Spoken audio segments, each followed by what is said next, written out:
ನಮಸ್ಕಾರ, ನಾನು ಮೀರಾ. ವೀಕ್ಷಕರು, ಇವತ್ತು ನನ್ನ ಜೊತೆ ನಮ್ಮ KSRTC MD ಆಗಿರ್ತ ಅನ್ಬುಕುಮಾರ್ ಸರ್ ಇದ್ದಾರೆ. ಯಾಕಂದ್ರೆ ಇವತ್ತು ಮುಖ್ಯವಾಗಿರೋ ವಿಚಾರವನ್ನ ನಾನು ಮಾತಾಡಕ್ ಬಂದಿದ್ದೀನಿ.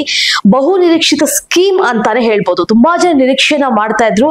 ಯಾವಾಗ ನಮ್ಗೆ ಆರೋಗ್ಯದ ವಿಚಾರದಲ್ಲಿ ಏನಾದ್ರು ಎಡವಟ್ಟು ಆದಂತ ಸಂದರ್ಭದಲ್ಲಿ ನಾವು ಪಟ್ಟದ ಯಾವ ಹಾಸ್ಪಿಟ್ಲಿಗೆ ಹೋಗ್ಬೇಕು, ಅಷ್ಟೊಂದು ದುಡ್ಡು ಇರೋದಂತ ಸಂದರ್ಭಗಳಲ್ಲಿ ಯಾವ ರೀತಿಗೆ ಫೇಸ್ ಮಾಡ್ಬೇಕು ಅನ್ನುವಂತ ಸಾಕಷ್ಟು ಸಮಸ್ಯೆಗಳಿತ್ತು. ಆದ್ರೆ ಈ ಯಾವುದೇ ಸಮಸ್ಯೆಗಳು ಬೇಡ, ಇನ್ ಮುಂದೆ ಅದ್ಭುತವಾಗಿರೋ ಸ್ಕೀಮ್ ಗಳನ್ನ ನೌಕರರಿಗೋಸ್ಕರ ತರ್ತಾ ಇದ್ದಾರೆ.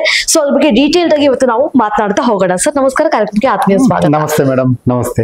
ಒಂದು ಖುಷಿ ಅಂದ್ರೆ ನಿಮ್ಮ ವಿಚಾರಕ್ಕೆ ಸಂಬಂಧಪಟ್ಟಂತೆ ತುಂಬಾ ದಕ್ಷ ಅಧಿಕಾರಿ ಅಂತ ಹೇಳಿ ಕೇಳ್ಪಟ್ಟಿದೆ. ಆದ್ರೆ ಖುಷಿ ಆಗ್ತಾ ಇರೋದು, ನೀವು ಅಂದ್ರೆ ಇಷ್ಟು ವರ್ಷಗಳ ಕಾಲ ಈ KSRTC ನಿಗಮದಲ್ಲಿ ಈ ರೀತಿ ಹೆಲ್ತ್ ಸ್ಕೀಮ್ ಬಂದಿರ್ಲಿಲ್ಲ, ನೀವು ಬಂದಂತ ಸಂದರ್ಭದಲ್ಲಿ ಬಂದಿದೆ.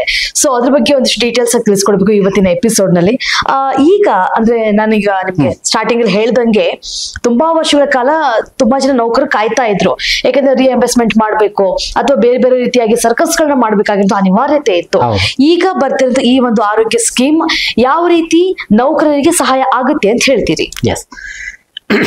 ನಮ್ಮ ಸಂಸ್ಥೆಯಲ್ಲಿ ಸುಮಾರು ವರ್ಷಗಳಾಗಿ ಒಂದು ಕೋರಿಕೆ ಇದೆ ನೌಕರರಿಂದ. ಏನಂತ ಕೇಳಿದ್ರೆ, ಕ್ಯಾಶ್ಲೆಸ್ ಹೆಲ್ತ್ ಸ್ಕೀಮ್ ಅನ್ನ ಕೊಡಿ ಅಂತ. ಯಾಕೆ ಅಂತ ಕೇಳಿದ್ರೆ, ಒಂದು ನೌಕರಿಗೂ ಸ್ವಲ್ಪ ಹೆಲ್ತ್ ಪ್ರಾಬ್ಲಮ್ಸ್ ಬರ್ತದೆ, ಪ್ಲಸ್ ನೌಕರು ಕುಟುಂಬದಲ್ಲಿ ತಂದೆ ತಾಯಿ ಅಥವಾ ವೈಫ್ ಮಕ್ಕಳು ಯಾರಿಗಾರ ತೊಂದರೆ ಇದ್ದಾಗ ಇವರು ಹಾಸ್ಪಿಟಲ್ ಹೋಗ್ಬೇಕಾದ್ರೆ ಕೈಯಲ್ಲಿ ದುಡ್ಡು ಇಟ್ಕೊಂಡಿರುವುದಿಲ್ಲ. ಎಲ್ಲ ಸಾಧಾರಣ ನೌಕರಾಗಿರ್ತಾರೆ, ಡ್ರೈವರ್, ಕಂಡಕ್ಟರ್, ಮೆಕ್ಯಾನಿಕ್, ನಮ್ಮಲ್ಲಿ ಅಟೆಂಡರ್ಸ್, ಈ ರೀತಿ ಕೆಲಸ ಮಾಡೋರು ಯಾರೇ ಇರ್ತರೂ ಜಾಸ್ತಿ ಹಣ ಕೈಯಲ್ಲಿ ಇರಲ್ಲ. ಖಂಡಿತ. ಮತ್ತು ಅವ್ರಿಗೆ ಏನಂತ ಕೇಳಿದ್ರೆ, ಹಾಸ್ಪಿಟಲ್ ಹೋಗ್ಬೇಕಾದ್ರೆ ಹೋದ ಕೂಡಲೇ ಸ್ವಲ್ಪ ಹಣ ಕಟ್ಟಬೇಕು, ಕೈಯಲ್ಲಿ ಇರಲ್ಲ. ಮತ್ತು ನಾವು ಹಣ ಕಟ್ಟಿ ಟ್ರೀಟ್ಮೆಂಟ್ ಕೊಟ್ಟು ಬಿಲ್ ತಗೊಂಡು ವಾಪಸ್ ಬಂದು ಸಂಸ್ಥೆಯಲ್ಲಿ ಕೊಟ್ಟು ಅದನ್ನ ವಾಪಸ್ ಪಡಿಬೇಕು. ತಗೊಳ್ಳುವಾಗ ಉದಾಹರಣೆಗೆ ₹1 ಖರ್ಚು ಮಾಡಿದ್ರೆ ₹60 ವಾಪಸ್ ಕೊಡ್ತೀವಿ, 65 ಪೈಸೆ ವಾಪಸ್ ಕೊಡ್ತೀವಿ. ಬಾಕಿ ದುಡ್ಡು ಅವ್ರ ಜೇಬಿಂದ ಖರ್ಚು ಮಾಡಿರ್ಬೇಕಾಗ್ತದೆ. ಸೊ ಈ ರೀತಿ ಹಲವಾರು ಸಮಸ್ಯೆಗಳು ನಾವು ಫೇಸ್ ಮಾಡ್ತಾ ಇದೀವಿ. ಇದರಿಂದ ನಾವು ರಜೆ ಹಾಕಿ ಹೋಗ್ಬೇಕಾಗ್ತದೆ, ಬಡ್ಡಿಗೆ ದುಡ್ಡು ತಗೊಳ್ಬೇಕಾಗ್ತದೆ, ಬಡ್ಡಿ ಕಟ್ಟಬೇಕಾಗ್ತದೆ ಎಂದೆಲ್ಲ ಬೇಕಾದಷ್ಟು ಜನ ಕಂಪ್ಲೇಂಟ್ ಕೊಟ್ಕೊಂಡು ಬರ್ತಾ ಇದ್ದಾರೆ. ಮತ್ತು 2020ರಲ್ಲಿ ಸ್ಟ್ರೈಕ್ ಆದಾಗ ಬಹುಮುಖ್ಯ ಬೇಡಿಕೆಯಲ್ಲಿ ಇದು ಒಂದಿತ್ತು, ನಗದು ರಹಿತ ಟ್ರೀಟ್ಮೆಂಟ್ ಕ್ಯಾಶ್ಲೆಸ್ ಸ್ಕೀಮ್ ಕೊಡ್ಬೇಕನ್ನ ಒಂದು ದೊಡ್ಡ ಕೋರಿಕೆ ಇತ್ತು. ಸೊ ನಾವು ಇದನ್ನ ನಮ್ಮ ಎಲ್ಲಾ ನೌಕರ ಸಂಘಗಳು ಮತ್ತು ನೌಕರರ ಜೊತೆ ಮಾತಾಡುವಾಗ ನಾವು ಒಂದು ವಿಷಯನ ಅವ್ರಿಗೆ ಕ್ಲಾರಿಫೈ ಮಾಡಿದ್ವಿ. ಏನಂತ ಕೇಳಿದ್ರೆ, ಸಂಸ್ಥೆ ಈಗಾಗಲೇ ನೌಕರಿಗೋಸ್ಕರ ಕೆಲಸ ಖರ್ಚು ಮಾಡ್ತಾನೆ ಇದೆ. ಆದ್ರೆ ನೌಕರರು ಸ್ವಲ್ಪ ಪಾಲ್ಕೊಂಡ್ರೆ ನಾವು ಅದ ಬೆನಿಫಿಟ್ ಇನ್ನೂ ದೊಡ್ಡದಾಗಿ ಕೊಡಬಹುದಾಗಿದೆ. ಉದಾಹರಣೆಗೆ, ಮೊದಲೆಲ್ಲ ನಮ್ಮಲ್ಲಿ ಸಂಸ್ಥೆಯಲ್ಲಿ ನೌಕರು ಆಕ್ಸಿಡೆಂಟ್ ಅಲ್ಲಿ ತೀರ್ಕೊಂಡ್ರೆ ₹3 ಲಕ್ಷ ಕೊಡ್ತಾ ಇದ್ವಿ.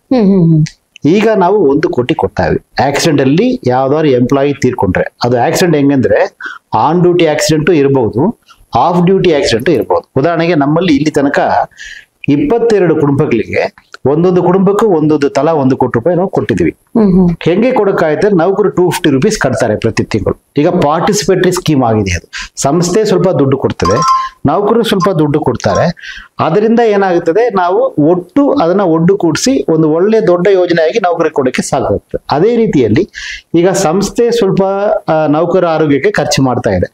ನೌಕರರು ಸ್ವಲ್ಪ ತನ್ನ ಹಣವನ್ನ ಮೀಸಲಿಟ್ರೆ ಎರಡರನ್ನ ಸೇರಿ ಒಂದು ಒಳ್ಳೆ ಸ್ಕೀಮ್ ಕೊಡಬಹುದು ದೃಷ್ಟಿಯಿಂದ ಈಗ ನಾವು ಬರುವ ಈ ಜನವರಿ ತಿಂಗಳು 6ನೇ ತಾರೀಕು ಸನ್ಮಾನ್ಯ ಮುಖ್ಯಮಂತ್ರಿಗಳಿಂದ ನಮ್ಮ ಮಾನ್ಯ ಸಚಿವರ ಮತ್ತು ನಮ್ಮ ಅಧ್ಯಕ್ಷರ ಸಮ್ಮುಖದಲ್ಲಿ ಈ ಕಾರ್ಯಕ್ರಮ ಜಾರಿಗೆ ಬರಲಿದೆ. 6ನೇ ತಾರೀಕು KSRTC ಆರೋಗ್ಯ ಎಂದು ಒಂದು ನಾವು ಸ್ಕೀಮ್ ಅನ್ನ ತರ್ತಾ ಇದೀವಿ.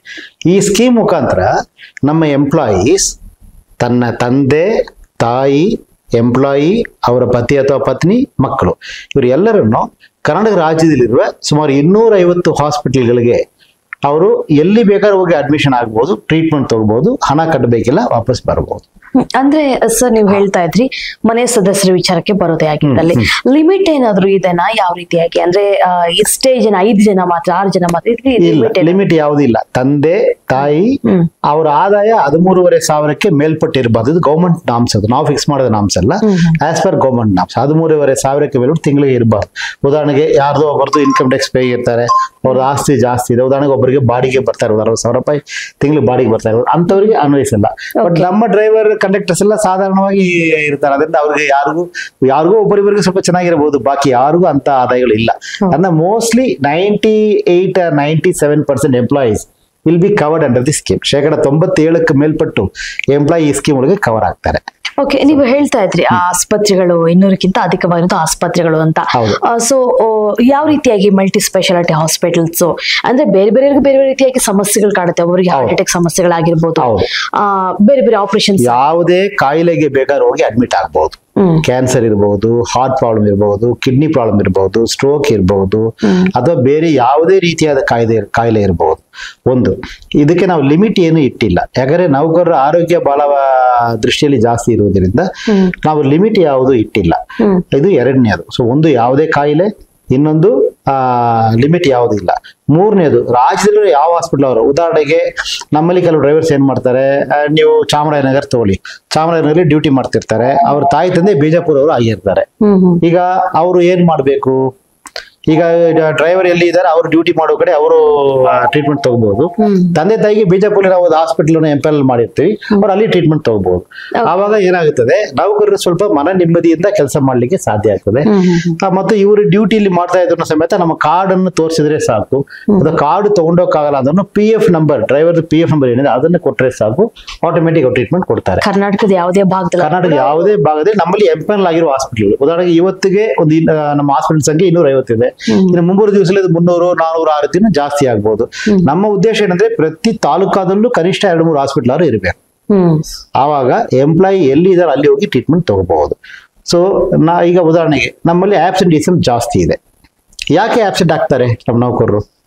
ಇಫ್ ಜನರಲ್ ಆಗಿ ನೋಡಿದ್ರೆ ಮೆಜಾರಿಟಿ ನೌಕರು ಆಬ್ಸೆಂಟ್ ಆಗೋದು ಯಾಕಂತ ಕೇಳಿದ್ರೆ ತಂದೆ ತಾಯಿಗೆ ಹಾಸ್ಪಿಟಲ್ ಕರ್ಕೊಂಡು ಹೋಗ್ಬೇಕು, ಅಥವಾ ವೈಫ್ಗೆ ಕರ್ಕೊಂಡು ಹೋಗ್ಬೇಕು, ಮಕ್ಕಳ ಮರಿ ಕರ್ಕೊಂಡು ಹೋಗ್ಬೇಕು ಹಾಸ್ಪಿಟಲ್ಗೆ ಅಂತ. ಸರಿ, ಹಾಸ್ಪಿಟಲ್ ಹೋಗ್ಲಿ ಇವ್ರು ಯಾಕೆ ಬೇಕೇ ಬೇಕು? ಕೈಯಲ್ಲಿ ದುಡ್ಡು ಇರಲ್ಲ, ಎಲ್ಲೋ ಹೋದ್ರೆ ದುಡ್ಡು ಶೇಖರಣೆ ಮಾಡಿ ಅಥವಾ ಅಡವಿಟ್ಟು ಬಡ್ಡಿ ಗಿಡ್ಡಿ ತಗೊಂಡು ಸಾಲಗೆಲ್ಲ ತಗೊಂಡು ಹೋಗ್ಲಿಕ್ಕೆ ಅನುಕೂಲ ಆಗ್ತದೆ. ಮತ್ತೆ ಸೇರಿಸಿದ ಮೇಲೆ ವಾಪಸ್ ಬರಕ್ಕೂ ಆಗಲ್ಲ, ಯಾಕಂದ್ರೆ ಎಷ್ಟು ಖರ್ಚಾಗ್ತದೋ ಉಳಿದಿರೋ ದುಡ್ಡನ್ನ ಅವರು ಶೇಖರಣೆ ಮಾಡಿ ಕಟ್ಟಿ ಮನೆಯಲ್ಲಿ ತಂದು ಬಿಟ್ಟು ಬರಬೇಕಾಗ್ತದೆ. ಸೊ ಮೆಜಾರಿಟಿ ಆಬ್ಸೆಂಟ್ ಯಾಕೆ ಆಗ್ತಾರೆ ಅಂದ್ರೆ ಹಾಸ್ಪಿಟಲ್ ಖರ್ಚಕ್ಕೋಸ್ಕರ. ನಾವು ಪರಿಪೂರ್ಣವಾಗಿ ನಂಬುತ್ತೀವಿ, ಈ ರೀತಿ ಸ್ಕೀಮ್ ಕೊಡುವುದರಿಂದ ನಮ್ಮ ಎಂಪ್ಲಾಯಿಯ ಮನ ಆರೋಗ್ಯ, ಮನಸ್ಥಿತಿ ಖಂಡಿತವಾಗಿ ಬಹಳ ಚೆನ್ನಾಗಿರ್ತದೆ. ಅವ್ರಿಗೆ ಸಂಸ್ಥೆ ಮೇಲೆ ಇನ್ನೂ ಒಂಚೂರು ಲಾಯಲ್ಟಿನೂ ಜಾಸ್ತಿ ಆಗ್ತದೆ. ನಮ್ಮ ಸಂಸ್ಥೆ ನಮ್ಮನ್ನು ನೋಡಿಕೊಳ್ತಾ ಇದೆ, ನಮ್ಮ ತಾಯಿ ತಂದೆ ಹಿಡಿದು ಮಕ್ಕಳನ್ನವರಿಗೆ ನೋಡಿಕೊಳ್ತಾ ಇದೆ. ಒಂದು ಅವ್ರ ಧೈರ್ಯನ ಸಂಸ್ಥೆ ಮೇಲೆ, ನಂಬಿಕೆ ನಮ್ಮ ಸಂಸ್ಥೆ ಮೇಲೆ ಇರ್ತದೆ. ಅದರಿಂದ ಆಬ್ಸೆಂಟೀಸಮ್ ಕಡಿಮೆ ಆಗ್ತದೆ. ಒಂದು ಅವರು ನೆಮ್ಮದಿಯಾಗಿ ಗಾಡಿಯನ್ನ ಓಡಿಸಬಹುದು, ಅದರಿಂದ ಕ್ವಾಲಿಟಿ ಆಫ್ ಡ್ರೈವಿಂಗ್ ಇಂಪ್ರೂವ್ ಆಗ್ಬೋದು. ಅದು ಒಂದು. ಎರಡನೇದು ಅವನ ಆರೋಗ್ಯ ಸ್ಥಿತಿ, ಅವನ psychological strength plus health parameters improve ಆಗ್ಬೋದು ನಾವು ನಂಬ್ತೀವಿ. ಇದೆಲ್ಲ ಮುಂಚೂಣಿಯಾಗಿ ನಮ್ಮ ನೌಕರನ್ನ ನಾವು ಮೆಚ್ಚಬೇಕಾಗುತ್ತೆ, ನಮ್ಮ ಅಸೋಸಿಯೇಷನ್ ಲೀಡರ್ಗಳನ್ನ ನಾವು ಮೆಚ್ಚಬೇಕಾಗುತ್ತೆ. ಯಾಕಂತ ಕೇಳಿದ್ರೆ ಪ್ರತಿ ನೌಕರ 650 ರೂಪಾಯಿ ಪ್ರತಿ ತಿಂಗಳಿಗೆ ಕೊಡ್ಲಿಕ್ಕೆ ಅವರು ಒಪ್ಕೊಂಡಿದ್ದಾರೆ. ಅದರಿಂದ ಈ ಸ್ಕೀಮ್ ಕೊಡಕ್ಕೆ ಸಾಧ್ಯ ಆಗುತ್ತೆ. ಯಾಕಂದ್ರೆ ನಾವು ಸ್ಕೀಮ್ ಬೆನಿಫಿಟ್ ಬಹಳ ದೊಡ್ಡದಾಗಿ ಇಟ್ಟಿದ್ವಿ. ಯಾವ ಕಾಯಿಲೆ ಬೇಕಾದ್ರೂ ಹೋಗಿ, ಎಷ್ಟು ಖರ್ಚಾದ್ರೂ ಪರವಾಗಿಲ್ಲ ಕೊಡ್ತೀವಿ, ಯಾವ ಹಾಸ್ಪಿಟಲ್ ಬೇಕಾದ್ರೂ ಹೋಗಿ, ಹಿಂಗೆಲ್ಲ ಹೇಳುವಾಗ ಇದು mathematics. Ultimately I need to pay the hospital. ನಾವು ಹಾಸ್ಪಿಟಲ್ಗೆ ಹಣ ಕೊಡಬೇಕಾದ, ಹಾಸ್ಪಿಟಲ್ ಎಲ್ಲಿಂದ ಅಷ್ಟು ಹಣ ಕೊಡಕ್ಕಾಗ್ತದೆ? ಅದರಿಂದ ಇಷ್ಟು ಈ ರೀತಿ ಜಾಸ್ತಿ ಆಗ್ತದೆ. ನಾನು ಇರುವುದನ್ನು ಇನ್ನೂ ಓಪನ್ ಆಗಿ ಹೇಳಿಬಿಡ್ತೀನಿ. KSRTC ಸಂಸ್ಥೆ ಒಂದು ವರ್ಷಕ್ಕೆ ಸುಮಾರು 20 ಕೋಟಿ ರೂಪಾಯಿ ಮೀಸಲಿಕ್ಕೆ ಮುಂದೆ ಬಂದಿದೆ. ನಾವು ಜನವರಿ 1, 2025 20 ಕೋಟಿ ರೂಪಾಯಿ ನಾವು ಮೀಸಲಿಡ್ತೀವಿ. ಅದರ ಜೊತೆಗೆ ಎಂಪ್ಲಾಯಿ 650 ರೂಪಾಯಿ ಕೊಡ್ತಾನೆ, ಅದು ಒಂದು 25 ಕೋಟಿ ರೂಪಾಯಿ ಆಗುತ್ತದೆ. ಸೊ KSRTC ಸಂಸ್ಥೆ 20 crores, ಎಂಪ್ಲಾಯೀಸ್ 25 crores, ಎರಡು ಸೇರಿ 45 ಕೋಟಿ ರೂಪಾಯಿ ನಾವು ಈ ಸ್ಕೀಮ್ಗೋಸ್ಕರ ಟ್ರಸ್ಟ್ ಮಾಡಿ ಟ್ರಸ್ಟ್ ಅಲ್ಲಿ ಇಡ್ತೀವಿ. ಆ ದುಡ್ಡನ್ನ ಖರ್ಚು ಮಾಡಿದ್ರೆ ಖಂಡಿತವಾಗಿ ನಮ್ಮ ಎಂಪ್ಲಾಯಿಯ ತಾಯಿ ತಂದೆ, ಎಂಪ್ಲಾಯಿಯ ಕುಟುಂಬ ಎರಡನ್ನು ಎಲ್ಲಾ ಕಾಯಿಲೆಯಿಂದನೂ ಕಾಪಾಡಿಸ್ಲಿಕ್ಕೆ ಸಾಧ್ಯವಾಗುತ್ತದೆ. ನಂಬಿಕೆ ನಮಗೆ ಇದೆ. ಆರ್ತಿ ಸ್ಕೀಮ್ ಕೊಡ್ತಾ ಇದೀವಿ, ನೋಡೋಣ ಹೆಂಗಾಗ್ತದೆ ಅಂತ. ಸರ್, ಇನ್ನು ಮುಖ್ಯವಾದಂತ ವಿಚಾರ ಏನಂದ್ರೆ ತುಂಬಾ ಜನ ಕೇಳ್ತಾ ಇರುವಂತದ್ದು, ಸಂಸ್ಥೆ ಶುರುವಾಗಿ 70 ವರ್ಷಕ್ಕಿಂತ ಅಧಿಕ ವರ್ಷ ಆಗೋಯ್ತೀಗ, ಆದ್ರೆ ಇಷ್ಟು ತುಂಬಾ ಡಿಲೇ ಆಯ್ತಲ್ವಾ ಇದು ಸ್ಕೀಮ್ ಸ್ಟಾರ್ಟ್ ಆಗಿರೋದು ಅಂತ ತುಂಬಾ ಜನರು ಪ್ರಶ್ನೆ. ಬಹಳ ಒಳ್ಳೆ ಪ್ರಶ್ನೆ ಕೇಳಿದ್ರಿ ಮೇಡಮ್. ಈಗ ತಾವು ನೋಡಿದ್ರೆ 70 ವರ್ಷದ ಈ ಕೋರಿಕೆ ಇದೆ, ನಿಜ. ಆದ್ರೆ ಮುಖ್ಯವಾಗಿ ಇದಕ್ಕೆ ಏನ್ ಬೇಕು ಅಂತ ಕೇಳಿದ್ರೆ ಡೇಟಾ ಬೇಸ್ ಒಂದು ಕ್ರಿಯೇಟ್ ಮಾಡ್ಬೇಕು. ನಾವು HRMS ಅನ್ನ ಇಂಟ್ರೊಡ್ಯೂಸ್ ಮಾಡಿದ್ವಿ. ಈಗ ನಮ್ಮ ನೌಕರರು HRMS ಕೊಡಿ ಎಂದು ಬಹಳ ಜನ ಕೇಳ್ತಾ ಇದ್ದಾರೆ. ಈಗ ನಾವು 2 ವರ್ಷದಿಂದ HRMS ಅನ್ನ ಇಂಟ್ರೊಡ್ಯೂಸ್ ಮಾಡಿದ್ವಿ, ಹ್ಯೂಮನ್ ರಿಸೋರ್ಸ್ ಮ್ಯಾನೇಜ್ಮೆಂಟ್ ಸಿಸ್ಟಮ್ ಅಂತ. ಅದರ ಸ್ಯಾಲರಿ, ಲೀವ್, ಅಟೆಂಡೆನ್ಸ್ ಇದು 3 ಅವರು HRMS ಅಲ್ಲೇ ಮಾಡ್ತಾ ಇದ್ದಾರೆ. ಈಗ ಎಂಪ್ಲಾಯಿ ಯಾರು ಡಿಪೋಗೆ ಹೋಗಿ ಡಿಪೋ ಮ್ಯಾನೇಜರ್ ಹತ್ರ ಅರ್ಜಿ ಕೊಟ್ಟು ಲೀವ್ ಅನ್ನ ಎಂಟ್ರಿ ಮಾಡ್ಬೇಕಾಗುತ್ತೆ ಇಲ್ಲ. ಅವರು ಆನ್ಲೈನ್ ಅಪ್ಲೈ ಮಾಡಿದ ಕೂಡಲೇ ಅವ್ರದ್ದು ಲೀವ್ ಸ್ಯಾಂಕ್ಷನ್ ಆಗ್ತದೆ. ಅಟೆಂಡೆನ್ಸ್ ಅವ್ರ ಡಿಪೋಗೆ ಎಂಟರ್ ಆದ ಕೂಡಲೇ ಮೊಬೈಲ್ ಅಲ್ಲಿ ಸ್ಯಾಂಕ್ಷನ್ ಆಗ್ತದೆ, ಅಟೆಂಡೆನ್ಸ್ ಬೀಳ್ತದೆ. ಅದೇ ರೀತಿ ನಾವು HRMS 2.1 ಏನ್ ಮಾಡಿದ್ವಿ, ವಿದ್ಯಾಚೇತನ ಸ್ಕೀಮ್ ಕೊಟ್ಟಿದ್ವಿ. ಅದರಿಂದ ನಮ್ಮ ಎಂಪ್ಲಾಯಿಯ ಮಕ್ಕಳು ಏನಿದ್ದಾರೆ ಅವರದ್ದು ಎಜುಕೇಶನ್ ಸ್ಟೇಟಸ್ ಕೂಡ ನಮಗೆ ಈಗ ಗೊತ್ತಿದೆ. ಆನ್ಲೈನ್ ಅಪ್ಲಿಕೇಶನ್ ಮುಖಾಂತರ ಅವರು ಸ್ಕಾಲರ್ಶಿಪ್ ಪಡಿಬಹುದು. HRMS 3.0 ಅಂತ ನಾವು ಈಗ ಇದನ್ನ ಲಾಂಚ್ ಮಾಡ್ತಾ ಇದೀವಿ. ಇದರ ಮುಖಾಂತರ HRMS ಅಲ್ಲಿ ಆ ಎಂಪ್ಲಾಯಿ ಫ್ಯಾಮಿಲಿದು ಕಂಪ್ಲೀಟ್ ಡೇಟಾ ಕಲೆಕ್ಟ್ ಮಾಡಿದ್ವಿ. ಅವ್ರ ತಾಯಿ, ಅವ್ರದ್ದು ತಂದೆ, ಅವ್ರದ್ದು ಮೊಬೈಲ್ ನಂಬರ್, ಅವ್ರದ್ದು ಅಡ್ರೆಸ್, ಅವ್ರದ್ದು ವಯಸ್ಸು, ಅವ್ರದ್ದು ಫೋಟೋ, ಈ ರೀತಿ ಎಲ್ಲಾ ವಿಚಾರಗಳು ಕಲೆಕ್ಟ್ ಮಾಡಿದ್ವಿ. ಅದೇ ತರ ಮಕ್ಕಳು. ಸೊ ತಾಯಿ, ತಂದೆ, ಎಂಪ್ಲಾಯಿ, ಸ್ಪೌಸ್, ಅವ್ರ ಮಕ್ಕಳು ಇಷ್ಟು ಜನರದ್ದು ಡೇಟಾ ಸುಮಾರು ಒಂದೊಂದು ಎಂಪ್ಲಾಯಿಗೆ 248 ಪ್ಯಾರಾಮೀಟರ್ಸ್ ನಾವು ಡೇಟಾ ಕಲೆಕ್ಟ್ ಮಾಡಿದ್ವಿ. ಈಗ ನಮ್ಮ ಹತ್ರ 34,000 ಎಂಪ್ಲಾಯಿ ವರ್ಕ್ ಮಾಡ್ತಾ ಇದ್ದಾರೆ. ಆದ್ರೆ ನನ್ನ ಹತ್ರ ಇರೋ ಡೇಟಾ ಬೇಸ್ 1,14,000 ಮಂದಿದು ಇದೆ. ಹಂಗಂದ್ರೆ ಎಂಪ್ಲಾಯಿ ಕಂಪ್ಲೀಟ್ ಕುಟುಂಬದ ಡೇಟಾ ನಮ್ಮ ಹತ್ರ ಇದೆ. ಈ ಡೇಟಾ ಇದ್ರೆ ಮಾತ್ರ ನಾವು ಒಂದು ಕಾರ್ಡ್, ಈಗ ಎಂಪ್ಲಾಯಿಗೆ ನಾವು ಕಾರ್ಡ್ ಕೊಡ್ತೀವಿ, ಅದರ ಜೊತೆಗೆ ನಾವು HRMS ಡೇಟಾ ಏನಿದೆ ಅದರದ್ದು API ಅದರದ್ದು ಲಿಂಕ್ ಅನ್ನ ನಾವು ಹಾಸ್ಪಿಟಲ್ಗೆ ಕಳಿಸ್ತೀವಿ. ನಮ್ಮ ಎಂಪ್ಲಾಯಿ ಹೋಗಿ ನಿಂತುಕೊಂಡು ಅವ್ನ PF ನಂಬರ್ ಹೇಳಿದ ಕೂಡಲೇ ಆನ್ಲೈನ್ ಅಲ್ಲಿ ಡೇಟಾ ಎಂಟ್ರಿ ಮಾಡಿದ ಕೂಡಲೇ ಎಂಪ್ಲಾಯಿದು ಫೋಟೋ ಟಡಕ್ಕನ್ನು ಬಂದ್ಬಿಡ್ತದೆ. ಹೌದು ಇವ್ರು KSRTC ಎಂಪ್ಲಾಯಿ ಎಂದು ಹಾಸ್ಪಿಟಲ್ಗೆ ಗೊತ್ತಾಗ್ತದೆ. ಸೊ ಈ ಬ್ಯಾಕ್ ಗ್ರೌಂಡ್ ಮಾಡೋದು ಬಹಳ ಇಂಪಾರ್ಟೆಂಟ್. ಯಾಕೆ ವಿಳಂಬ ಆಯ್ತು ಅದ ಕುರಿತು ನಾನು ಕಮೆಂಟ್ ಮಾಡಕ್ಕೆ ಸಾಧ್ಯ ಇಲ್ಲ. ಯಾಕಂದ್ರೆ ಮಾಡಿದವರು ಇಲ್ಲಿ ಎಲ್ಲರೂ ಬಹಳ ಒಳ್ಳೆ ಕೆಲಸ, ಅದ್ಭುತವಾದ ಸಂಸ್ಥೆ ನಿರ್ಮಾಣ ಮಾಡಿದ್ದಾರೆ. ಅವರ ಹಾರ್ಡ್ ವರ್ಕ್, ಅವರ ಸೇವೆಯಿಂದಾನೇ ಇಂಥ ಒಂದು ಸಂಸ್ಥೆ ಇವತ್ತು ನಮ್ಮ ಕಣ್ಣಿಗೆ ಕಾಣ್ತಾ ಇದೆ. ಅದರಿಂದ ಬಟ್ ನಮ್ಮ ಕಾಲದಲ್ಲಿ ನಾವು HRMS ತಂದಿದ್ದರಿಂದ ಈ ರೀತಿ ಒಂದು ಹೆಲ್ತ್ ಸ್ಕೀಮ್ ಜಾರಿ ಮಾಡ್ಲಿಕ್ಕೆ ಅನುಕೂಲ ಆಗಿದೆ ಅಂತ ನಾನು ಹೇಳಿಕೊಳ್ಳಿಕ್ಕೆ ಇಷ್ಟಪಡ್ತೀನಿ. So HRMS is the basis for the scheme implementation. Sir, ಹೇಳ್ತಾ ಇದ್ದೀವಿ ನೀವು ಡಾಟಾಗಳನ್ನ ಕಲೆಕ್ಟ್ ಮಾಡುವಂತ ವಿಚಾರಕ್ಕೆ ಸಂಬಂಧಪಟ್ಟಂತೆ. ಸೊ ತುಂಬಾ ಕ್ವಿಕ್ ಆಗಿ ಕಲೆಕ್ಟ್ ಆಗಿದೆ ಅಂತ ಮಾತನ್ನ ಕೇಳ್ಪಟ್ವಿ. ಅದ್ರ ಬಗ್ಗೆ ಹೇಳೋದಾದ್ರೆ, ಡೇಟಾ ಕಲೆಕ್ಟ್ ಮಾಡಬೇಕಾದ್ರೆ ಪ್ರತಿಯೊಂದು ಡಿಪೋದಲ್ಲಿರುವ ಎಲ್ಲಾ ಎಂಪ್ಲಾಯಿನೂ ವರ್ಕ್ ಮಾಡಬೇಕು. ಈಗ ಇಲ್ಲಿ ತನಕ ಲೇಬರ್ ವೆಲ್ಫೇರ್ ಸೆಕ್ಷನ್ ಮಾತ್ರ ಎಂಪ್ಲಾಯಿ ಕುರಿತು ಚರ್ಚೆ ಮಾಡ್ತಿದ್ರು. ಬಾಕಿಯವರೆಲ್ಲ ಆಪರೇಷನ್ಸ್, ಫೈನಾನ್ಸ್, ಅಕೌಂಟ್ಸ್ ಇದ್ರ ಬಗ್ಗೆ ಮಾತಾಡ್ತಿದ್ರು. ಈಗ ನಾವೇನ್ ಮಾಡಿದ್ವಿ, ಎಲ್ಲಾ HODಗಳು, ಎಲ್ಲಾ ಡಿವಿಷನಲ್ ಕಂಟ್ರೋಲರ್, ಎಲ್ಲಾ ಡಿಪೋ ಮ್ಯಾನೇಜರ್, ಎಲ್ಲಾ CLW, ಎಲ್ಲಾ DTO, ಎಲ್ಲಾ ಮೆಕ್ಯಾನಿಕಲ್ ಸ್ಟಾಫ್ ಎಲ್ಲರನ್ನ ಈ ಕೆಲಸಕ್ಕೆ ಹಾಕಿದ್ವಿ. ತನ್ನ ಸೆಕ್ಷನ್ ಇರುವ ಸ್ಟಾಫ್ ಅನ್ನ ಮನವರಿಕೆ ಮಾಡಿ ಅಥವಾ ಅವ್ರಿಗೆ ಮಾಹಿತಿಯನ್ನ ಮುಟ್ಟಿಸಿ ಅವ್ರ ಮಾಹಿತಿ ತಗೊಳ್ಳೋದು ಎಲ್ಲರದ ಜವಾಬ್ದಾರಿ ಅಂತ. ಇದು ಒಂದು ದೊಡ್ಡ ತೇರು ತರ KSRTC. ಒಬ್ಬೊಬ್ರು ಹೇಳಿದ್ರೆ ಮುಂದೆ ಹೋಗಲ್ಲ, ಎಲ್ಲರೂ ಕೂಡಿ ಹೇಳಿದ್ರೆ ಮಾತ್ರ ಮುಂದೆ ಹೋಗ್ತದೆ. HRMS ಹಂಗೇನೆ, it's a very huge system. But beauty ಏನಂತ ಕೇಳಿದ್ರೆ, ಒಮ್ಮೆ ಇದನ್ನ ಕಲೆಕ್ಟ್ ಮಾಡಿಬಿಟ್ಟ ಮೇಲೆ ಮತ್ತೆ ಅಪ್ಡೇಟ್ ಮಾಡಿಕೊಂಡಿದ್ರೆ ಸಾಕು. ಉದಾಹರಣೆಗೆ ಹೊಸದಾಗಿ ಯಾರು ರೆಕ್ರೂಟ್ ಆಗ್ತಾರೆ, ಅವ್ರ ಡೇಟಾ ಅಪ್ಡೇಟ್ ಮಾಡಬೇಕು. ಯಾರು ರಿಟೈರ್ ಆಗ್ತಾರೆ ಅವ್ದು ಡಿಲೀಟ್ ಮಾಡಬೇಕು. ಇಷ್ಟಿದ್ರೆ ಸಾಕು, data base will be permanent. ಅದರಿಂದ ಒಮ್ಮೆ HRMS ಡೇಟಾ ನಾವು ಕರೆಕ್ಟ್ ಮಾಡಿಬಿಟ್ರೆ ಸಂಸ್ಥೆಗೆ ಅನುಕೂಲ ಆಗ್ತದೆ. ಸೊ ಎಲ್ಲರೂ ಟೀಮ್ ವರ್ಕ್ ಮಾಡಿದ್ರಿಂದ ಇದು ಸಾಧ್ಯ ಆಗ್ತದೆ. ಅದೇ ರೀತಿಯಲ್ಲಿ ಹಾಸ್ಪಿಟಲ್ ನೋಡಿದ್ರು ನಾವು ಸುಮಾರು 250 ಹಾಸ್ಪಿಟಲ್, ಉದಾಹರಣೆಗೆ 24 ಡಯಾಗ್ನೋಸ್ಟಿಕ್ ಸೆಂಟರ್, 4 ಆಯುರ್ವೇದ ಹಾಸ್ಪಿಟಲ್, ಆಮೇಲೆ ನಮ್ಮ Mysuru division, Bengaluru division, Kalaburagi division, Belgaum division, 4 division ಇರುವ ಸುಮಾರು 200ಕ್ಕೆ ಮೇಲ್ಪಟ್ಟ ಹಾಸ್ಪಿಟಲ್ಸ್ ನಮ್ಮ ಜೊತೆ MOU ಮಾಡಿಕೊಂಡಿದ್ದಾರೆ. ಕಳೆದ 2.5 ತಿಂಗಳಿಂದ ಸಂಪೂರ್ಣವಾಗಿ ಕನಿಷ್ಠ ಒಂದು 40ಕ್ಕೂ ಮೇಲ್ಪಟ್ಟ ಅಧಿಕಾರಿಗಳು ಇದರಲ್ಲಿ ಕಂಟಿನ್ಯೂಸ್ ವರ್ಕ್ ಮಾಡ್ತಾ ಇದ್ದಾರೆ. ಅವರು ರೆಗ್ಯುಲರ್ ವರ್ಕ್ ಮಾಡೋದ್ರ ಜೊತೆಗೆ ಈ ಕೆಲಸ ಮಾಡ್ತಾ ಇದ್ದಾರೆ. ಅದರಿಂದ ಏನಾಗುತ್ತದೆ, ನಾವು ರೆಗ್ಯುಲರ್ ವರ್ಕ್ ಅಲ್ಲೂ ಎಲ್ಲೂ ಹ್ಯಾಂಪರ್ ಆಗಿಲ್ಲ. ನಮ್ಮ ರೆವೆನ್ಯೂ ಅಲ್ಲೂ ನಾವು ಬಹಳ ಸಾಧನೆ ಮಾಡ್ತಾ ಇದೀವಿ. ಪ್ಯಾಸೆಂಜರ್ಗೆ ಎಲ್ಲೂ ಕುಂದುಕೊರತೆ ಇಟ್ಟಿಲ್ಲ. ಆದ್ರೆ ಎಂಪ್ಲಾಯೀಸ್ ಕೋರಿಕೆ ಏನಿದೆ ಅದ ಕುರಿತು ನಾವು ಮುಂದೆ ಹೋಗ್ಲಿಕ್ಕೆ ಸಾಧ್ಯ ಆಯ್ತು. ಈಗ ಈ ಡೇಟಾ ನಾವು ಈ ಸ್ಕೀಮ್ ಜಾರಿ ಮಾಡ್ಬೇಕಾದ್ರೆ ಒಂದು ನಮ್ಗೆ ಎಂಪ್ಲಾಯಿ ಹತ್ರ ಕಾರ್ಡ್ ಇರಬೇಕು, ನಮ್ಮ ಹತ್ರ ಡೇಟಾ ಬೇಸ್ ಇರಬೇಕು. 3ನೇದು ಇದಕ್ಕೆ ಒಂದು ಥರ್ಡ್ ಪಾರ್ಟಿ ಬೇಕು. ಸೊ ನಾವು ಮೆಡಿ ಅಸಿಸ್ಟ್ ಟೆಂಡರ್ ಕಾಲ್ ಮಾಡಿ ಮೆಡಿ ಅಸಿಸ್ಟ್ ಇಂದ ಒಂದು ಥರ್ಡ್ ಪಾರ್ಟಿನ ತಗೊಂಡಿದ್ದೀವಿ.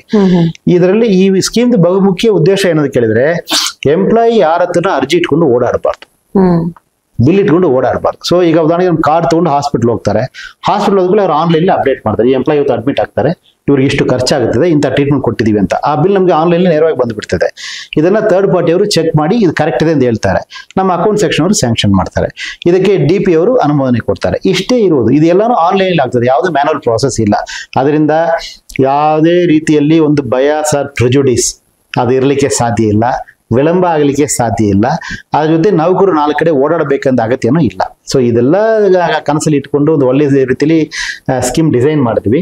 ಆಮೇಲೆ ಡಿಪೋಗೆ 4 ಜನ ನಮ್ಮ ನೌಕರನ್ನ ಕರೆಸಿ ಒಂದು 350 ಎಂಪ್ಲಾಯಿ ಜೊತೆ ನಾನೇ 2 ಸೆಷನ್ ಮಾತಾಡಿದ್ದೀನಿ. ಅವ್ರಿಗೆ ಎಲ್ಲಾ ವಿಷಯಗಳ ಕುರಿತು ವಿವರವಾಗಿ ತಿಳಿಸಲಾಗಿದೆ. ಇದು ಒಂದು ಪ್ರಾರಂಭ.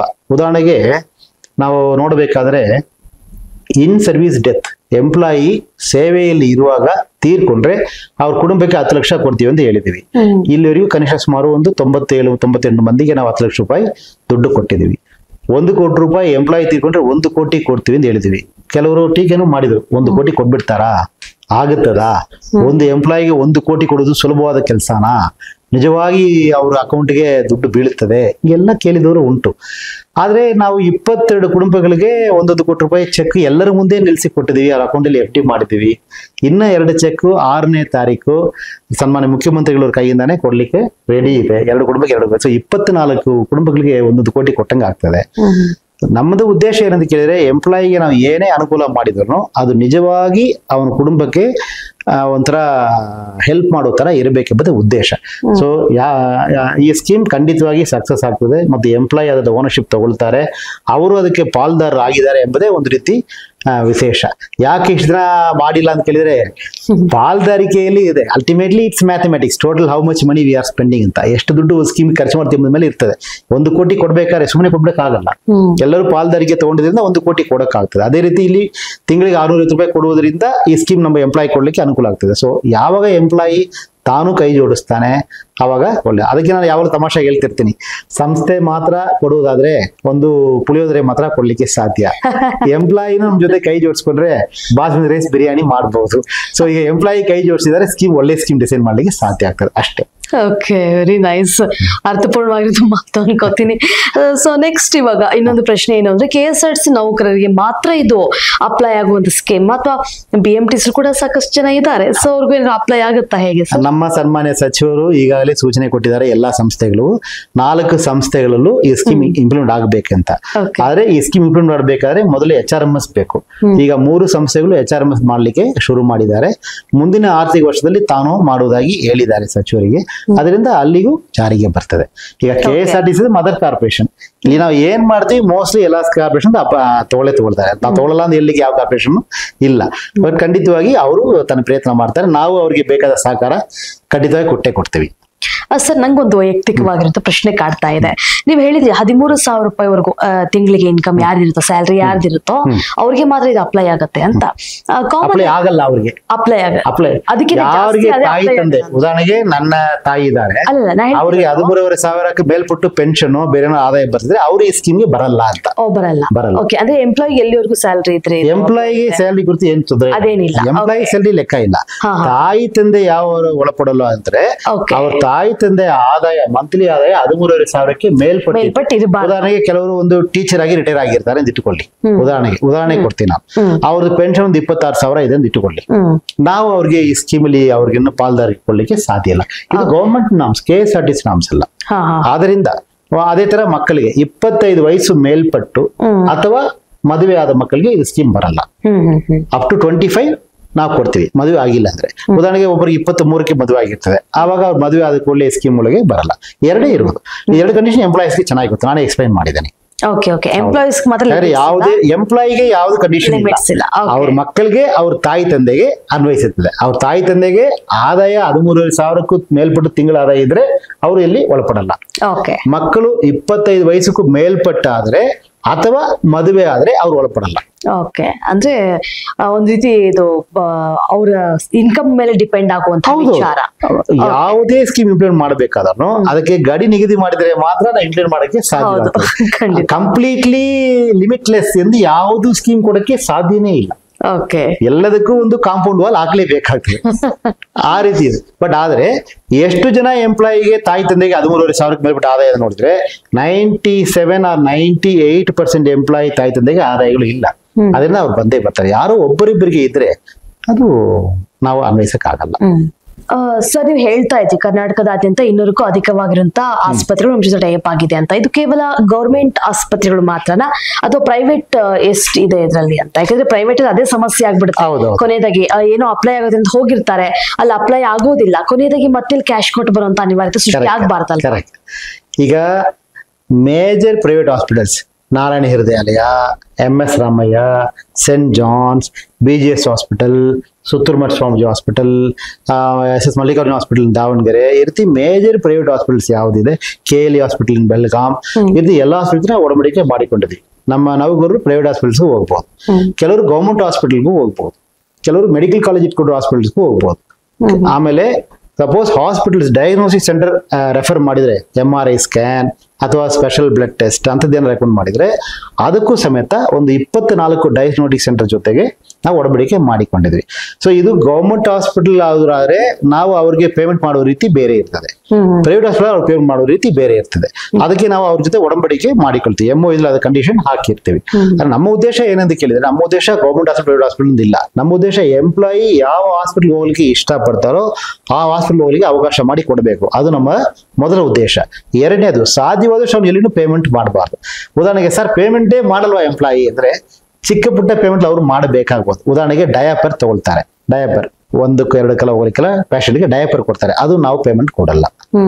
ಆಮೇಲೆ ಡಾಕ್ಟರ್ ಕೈಗೆ ಗ್ಲೌಸ್ ಹಾಕ್ತಾರೆ, ಪೇಷಂಟ್ ಗ್ಲೌಸ್ ಹಾಕ್ಬಿಡ್ತಾರೆ, ಆ ಗ್ಲೌಸ್ ನಾವು ಪೇಮೆಂಟ್ ಮಾಡಲ್ಲ. ಸೊಲ್ಯೂಷನ್ ಇದು ಕೊಡ್ತಾರಲ್ಲ ಅದು ಕೊಡಲ್ಲ. ಹಂಗಾರೆ ನಾವೇನ್ ಹೇಳ್ತಿದ್ರೆ, ಟ್ರೀಟ್ಮೆಂಟ್ ಕುಂಟಾದ ಎಲ್ಲಾ ವಸ್ತುಗಳು ನಾವು ಪೇಮೆಂಟ್ ಮಾಡ್ತೀವಿ, ಅಲಂಕಾರಿಕ ವಸ್ತುಗಳಿಗೆ ನಾವು ಪೇಮೆಂಟ್ ಮಾಡಲ್ಲ. ಉದಾಹರಣೆಗೆ ಹೇಳ್ಬೇಕಾದ್ರೆ, ಹಲ್ಲು ತೆಗೆಯುವುದು ಟ್ರೀಟ್ಮೆಂಟ್, ಹಲ್ಲು ಕಟ್ಟುವುದು ಅಲಂಕಾರಿಕ, ಕಣ್ಣಿಗೆ ಕೊಡುವ ಟ್ರೀಟ್ಮೆಂಟ್, ಕನ್ನಡಕ ಇರುವುದಲ್ಲ ಅದು ಅಲಂಕಾರಿಕ. ಇದು ಬಿಟ್ಟು ಬಾಕಿ ಎಲ್ಲ ಬರ್ತದೆ, ಬರೀ ಗ್ಲೌಸ್, ಡಯಾಪರ್, ಸೊಲ್ಯೂಷನ್. ಇನ್ನು ಏನಾದ್ರು 1-2 ವಿಷಯಗಳು ನಮ್ಮ government of India CGHS rate ಅಲ್ಲಿ ಯಾವ್ದು ಕೊಟ್ಟಿಲ್ಲವೋ ಅವುಗಳು ಇದುವರೆಗೂ ಬರಲ್ಲ. But in general terms 99% of all the expenditure comes under our category. ಎಲ್ಲೋ ಒಂದೆರಡು ಎಕ್ಸೆಪ್ಷನ್ಸ್ ಇರಬಹುದು, ಲೈಕ್ ನಾವ್ ಹೇಳಿದಂಗೆ ತಂದೆ ತಾಯಿಯಾರಿಗೆ 13,500 ಮೇಲ್ಪಟ್ಟು ಆದಾಯ ಇದೆ, ಅವ್ರು ಬರಲ್ಲ ಆ ರೀತಿ. ಬಟ್ ಆದ್ರೆ ಗವರ್ಮೆಂಟ್ ಆಫ್ ಇಂಡಿಯಾ ಏನು ಕ್ಲಾರಿಫೈ ಮಾಡಿದೆಯೋ, ಯಾವ್ದಕ್ಕೆಲ್ಲ ರೇಟ್ ಫಿಕ್ಸ್ ಮಾಡಿದೋ ಅದು ಪೂರ ಇದಕ್ಕೆ ಕವರ್ ಮಾಡ್ತೀವಿ. ನಮ್ಮ ಗವರ್ಮೆಂಟ್ ಆಫ್ ಇಂಡಿಯಾ ಹಾಸ್ಪಿಟಲ್ ನಿಮ್ಮಾನ್ಸ್ ಇದೆ, ಜಯದೇವ ಇದೆ, ಆಮೇಲೆ ನಮ್ಮ KC ಜನರಲ್ ಹಾಸ್ಪಿಟಲ್ ಇದೆ, ಗವರ್ಮೆಂಟ್ ಮೆಡಿಕಲ್ ಕಾಲೇಜ್ ಹಾಸ್ಪಿಟಲ್ಸ್ ಇದಾವೆ, ಅಲ್ಲಿನೂ deluxe room, semi deluxe room ಎಲ್ಲ ಅವ್ರನ್ನ ಇಟ್ಕೊಂಡಿದ್ದಾರೆ.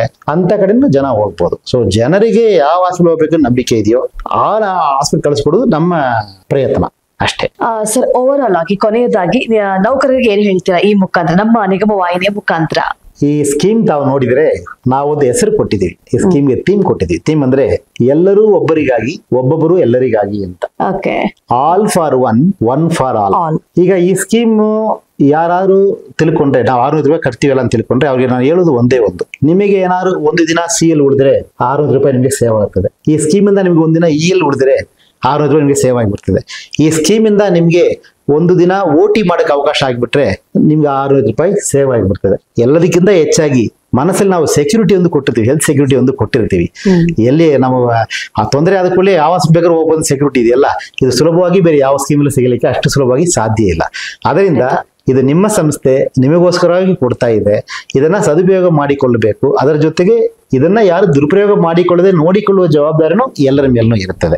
ಅದರಿಂದ ಎಲ್ಲ ಕಾಸ್ಟ್ ವರ್ಕೌಟ್ ಮಾಡಿ ಬರೀ ಒಂದು ದಿನಕ್ಕೆ ಬರೀ 20 ರೂಪಾಯಿ ಒಂದು ಎಂಪ್ಲಾಯಿಂದ ತಗೊಳ್ತೀವಿ. ಆ 20 ರೂಪಾಯಿಗೆ ತಂದೆ ತಾಯಿ, ತಾನು, ತನ್ನ ಪತಿ ಅಥವಾ ಪತ್ನಿ, ತನ್ನ ಮಕ್ಕಳು, ಯಾವ್ದು ಲಿಮಿಟ್ ಇಲ್ಲ. ಬರೀ 2 ಮಕ್ಕಳಿಗೆ ಇಲ್ಲ, 4 ಜನ ಇದ್ರೂ ಕೊಡ್ತೀವಿ. ಯಾವ ಕಾಯಿಲೆಗೆ ಏನಾಗಿದೆ, ಯಾವ ಕಾಯಿಲೆ ಬೇಕಾದ್ರೂ ಹೋಗಿ, ಇಷ್ಟು ದುಡ್ಡು ಲಿಮಿಟ್ ಮಾಡಿದೆ, ಇಷ್ಟು ದುಡ್ಡು ನಿಗದಿ ಮಾಡಿಲ್ಲ. ಈ ಹಾಸ್ಪಿಟಲ್ ನಿಗದಿ ಮಾಡಿದ್ದೀರಾ, ಯಾವ ಹಾಸ್ಪಿಟಲ್ ನಿಗದಿ ಮಾಡಿಲ್ಲ. ಹಂಗಂದ್ರೆ ಇಷ್ಟೆಲ್ಲ ಫ್ರೀಡಮ್ ನಾವು ಕೊಟ್ಟು ಸ್ಕೀಮ್ ಡಿಸೈನ್ ಮಾಡುವಾಗ ಇದು ಸಕ್ಸಸ್ಫುಲ್ ಆಗಿ ಇಂಪ್ಲಿಮೆಂಟ್ ಮಾಡೋದು ಸುಲಭವಾದ ಕೆಲಸ ಅಲ್ಲ.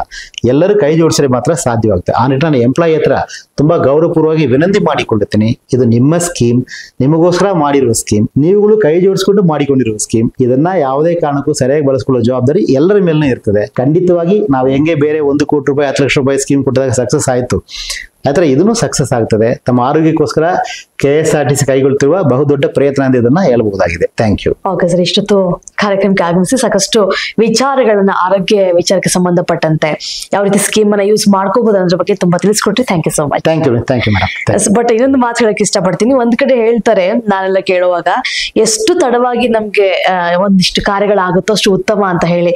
70 ವರ್ಷದಿಂದ ಆಗದೆ ಇರುವಂತಹ ಕಾರ್ಯ ಇವಾಗ ಆಗಿದೆ ಅಂತಂದ್ರೆ ಅಷ್ಟೇ ಅದ್ಭುತವಾಗಿ ಬಂದಿದೆ. ಯಾಕಂದ್ರೆ ನೋ ಲಿಮಿಟ್ಸ್ ಯಾವುದಕ್ಕೂ ಕೂಡ ಅನ್ನುವಂಥದ್ದು ತುಂಬಾ ಉತ್ತಮ ಆಗಿರುವಂತಹ ವಿಚಾರ. Thank you so much.